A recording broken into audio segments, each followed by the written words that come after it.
చెప్పు బుల్బుల్, ఎలా ఉన్నా? కోపంగా ఉన్నాను. కోపంగానా? ఎందుకు? నీకు బాగా తెలుసు కదా నేను అభిబావు గారికి ఎంత పెద్ద ఫ్యాన్నో. గంటలు గంటలు లైన్లో నిలబడి పాసులు తెచ్చుకుంటూ ఉండేదాన్ని. ఇప్పుడు నీకంత పెళ్లి జరిగింది, ఇప్పుడు కూడా నేను లైన్లో నిలబడాల్సి వస్తుంది. నీకు తెలుసా, నానమ్మకి నాకు కాన్సర్ట్కి వెళ్ళాలని ఎంతో ఆశగా ఉంది. నీ కారణంగా మేము ఇంట్లోనే కూర్చున్నాం, బావగారి షోని టీవీలో చూస్తున్నాం. అంతా ఉన్నట్టుండి జరిగిపోయింది. ఆ రోజు దీపావళి రోజు కదా. ఇప్పుడు నువ్వు అభి ద రాక్ స్టార్ భార్యగా పూర్తిగా ఫోర్స్ కొడుతున్నావు. విఐపి లాగా అక్కడ దర్జాగా కూర్చొని ఆయన పాటలు వింటూ ఉంటున్నాం. కానీ అక్క, అక్కడ పాటల శబ్దం ఎందుకు వినిపించడం లేదు? బావగారు ఎక్కడ? కనీసం ఫోన్లో అయినా ఆయన పాట వినిపించాలి కదా.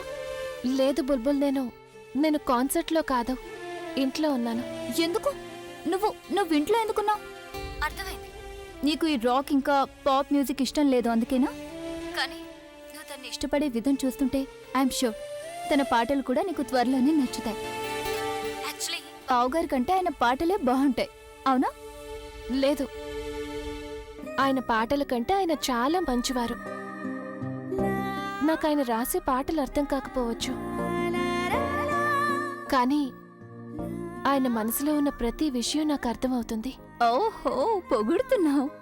ముందు నీకు ఆయన అసలు నచ్చేవారు కాదు, కానీ ఇప్పుడు బాగా పొగుడుతున్నావు. అన్నట్టు బుల్బుల్, వాళ్ళు వచ్చేసినట్టున్నారు, నేను నీతో తర్వాత మాట్లాడతాను. బాయ్.